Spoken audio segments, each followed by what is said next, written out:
శ్రీ గురుభ్యో నమః. అందరికీ నమస్కారం. ఈ అక్షరాభ్యాస కార్యక్రమం ఈ సంవత్సరం ఎప్పుడు చేయాలి? ఎలా చేయాలని సందేహంతో చాలామంది ఫోన్ చేస్తున్నారు. ఈ సంవత్సరం అంటే 2025 మనకు ఫిబ్రవరి 3వ తారీఖు వస్తుంది. అంటే సోమవారం ఈ అక్షరాభ్యాసం చేయటం చాలా విశేషం. ఈ వసంత పంచమి రోజు అక్షరాభ్యాసం చేయడం అనేది ఇప్పుడు కాదు, మన పూర్వకాలం నుంచి, అంటే వేదాన్ని అనుసరిస్తూ ఋషులు ఏదైతే మనకు మార్గాన్ని సూచించారో అదే మార్గంలో మనం ఈ వసంత పంచమి చేయటం జరుగుతుంది. ఎందుకు అంటే ఆ రోజే అమ్మవారి యొక్క ఆవిర్భావం జరిగింది. అంటే సరస్వతి అమ్మవారు పుట్టినరోజు సందర్భంగానే ఆ రోజు ఎవరైతే ఈ యొక్క అక్షర స్వీకారం విద్యను మొదలు పెడతారో ఆ అమ్మవారి అనుగ్రహంతో సకల విద్యలు సులభంగా సుసాధ్యం అవుతాయనేటువంటి నమ్మకంతోనే మనం ఈ కార్యక్రమాన్ని చేపడుతూ ఉన్నాం. మరి ఆ రోజు చక్కగా అమ్మవారి పూజా కార్యక్రమాలన్నీ పూర్తి చేసుకొని బ్రాహ్మణ యొక్క ఆశీర్వచనలు పొంది తల్లిదండ్రులు ఒళ్ళో కూర్చోబెట్టుకొని, ఎందుకంటే తల్లిదండ్రులే ప్రథమ గురువులు కాబట్టి వారే ఈ యొక్క అక్షర స్వీకారాన్ని ఇవ్వాలి. కాబట్టి చక్కగా ఓం నమ శివాయ సిద్ధం నమః అని చక్కగా రాసి వాళ్ళతో దిద్దించాలి. ఎందుకు అంటే ఈ యొక్క విద్య ఒక బతుకు తెరువుకే కాదు, పరమార్థాన్ని కూడా తెలియజేస్తుంది.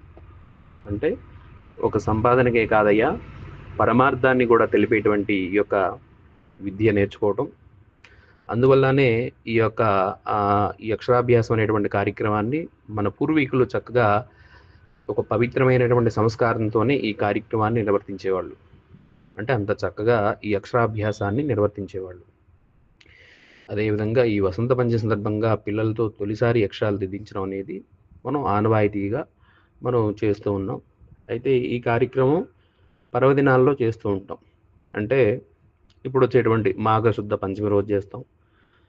అదేవిధంగా శరన్నవరాత్రుల్లో అంటే దసరాల్లో మూలా నక్షత్రం రోజు కూడా ఈ కార్యక్రమం మనం చూస్తూ ఉంటాం. ఆ పర్వదినాల్లో ఆ కార్యక్రమం చేయటం వల్ల ఆయా దేవతల యొక్క ఆశీస్సులతోటి మన యొక్క పిల్లలకి విద్యాభివృద్ధి చక్కగా జరుగుతుంది, ఆ అమ్మవారి అనుగ్రహం దోహదపడుతుంది అనేటువంటి ఆలోచనతోనే మనం ఈ కార్యక్రమం చేస్తూ ఉంటాం. అయితే మామూలుగా సర్వసాధారణంగా ఈ యక్షాభ్యాసం 5వ ఏట చేస్తూ ఉంటాం. ఎందుకు అంటే ఆ వయసు వచ్చేసరికి మనం చెప్పేటువంటి విషయాన్ని ఆ పిల్లలు గ్రహిస్తారు, చక్కగా అర్థం చేసుకుంటారు, మనసులో నిలుచుకోవడానికి కూడా వారి శక్తి సరిపోతుంది. కాబట్టి ఆ వయసులో చేసేవాళ్ళం. కాకపోతే దేశకాల పరిస్థితులను బట్టి ఉన్నటువంటి పరిస్థితులను కూడా గమనించుకొని ఈ 3వ ఏట కూడా చేయడం జరుగుతుంది. అంటే 3వ సంవత్సరం నుంచి కూడా ప్రారంభిస్తున్నాం. ఏదేమైనా 3 నుంచి 5 సంవత్సరాల లోపు ఈ కార్యక్రమం చేయడం చాలా విశేషం. మరి ఆ రోజు చక్కగా ఉదయాన్నే ప్రాతకాలంలో మనం ఇంట్లో కానీ, లేదా దేవాలయంలో కానీ, లేదా విద్యాలయాలు పాఠశాలలో కానీ పెద్దల యొక్క సమక్షంలో ఈ కార్యక్రమం చేయించడం అనేది చాలా విశేషం. మన సంప్రదాయంలో ఏంటంటే చక్కగా వినాయకుడిని, సరస్వతి అమ్మవారిని పూజిస్తాం. కొన్ని చోట్ల దక్షిణామూర్తిని, దత్తాత్రేయుడిని, విశ్వక్షేణుణ్ణి, అంటే వీళ్ళందరూ కూడా విద్యాదేవతలు కాబట్టి వారి యొక్క ఆరాధన చేసి చక్కగా ఆ తర్వాత ఓం నమ శివాయ సిద్ధం నమః అనే అక్షరాలని విద్యార్థి చేత చక్కగా రాయిస్తూ మరి అమ్మవారి అనుగ్రహం కోసం ఏం చేస్తామంటే అలా రాయిస్తాం.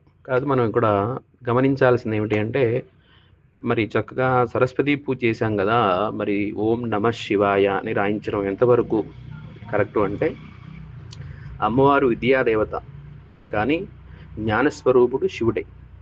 అంటే జ్ఞానాన్ని ప్రసాదించేటువంటి వాడు కాబట్టి ఆ శివుడిని యొక్క ఓం నమ శివాయ అనే అక్షరాలతో దిద్దడం మరి యొక్క అక్షరాభ్యాసం ప్రారంభమవుతుంది. కొన్ని చోట్ల ఏంటంటే ఈ తొలి అక్షరాలని బియ్యంతో కూడా రాయిస్తారు. అంటే వారి యొక్క ఆచారాలను బట్టి కూడా ఉంటుందన్నమాట. ఎందుకు అంటే ఆ విద్యార్థి ఎప్పుడు ధనధాన్యాదులు సమృద్ధిగా ఉండాలని అలా ఆలోచనతో కొంతమంది బియ్యంతో రాయిస్తూ ఉంటారు. ఏదైనా వాళ్ళ ఆచారాలకు అనుగుణంగానే మనం ఈ కార్యక్రమాన్ని చేసుకోవాలి. ఏదేమైనా ఈ 3వ తారీఖు వసంత పంచమి రోజు చక్కగా అమ్మవారిని పూజించి, ఎవరైతే తల్లిదండ్రుల యొక్క సమక్షంలో వారి యొక్క ఆశీస్సులు, గురువు యొక్క ఆశీస్సులు తీసుకొని అక్షర స్వీకారం చేస్తారో తప్పకుండా ఆ విద్యాదేవతల యొక్క అనుగ్రహంతో ఉన్నత స్థానానికి వెళుతారు. కాబట్టి తప్పకుండా ఆ రోజు శుభముహూర్తంలో ఈ యొక్క కార్యక్రమాన్ని చేసుకొని ఆ అమ్మవారి అనుగ్రహాన్ని పొందవలసిందిగా ప్రతి ఒక్కరికి విజ్ఞప్తి చేస్తూ ఉన్నాం. ఓం నమ శివాయ.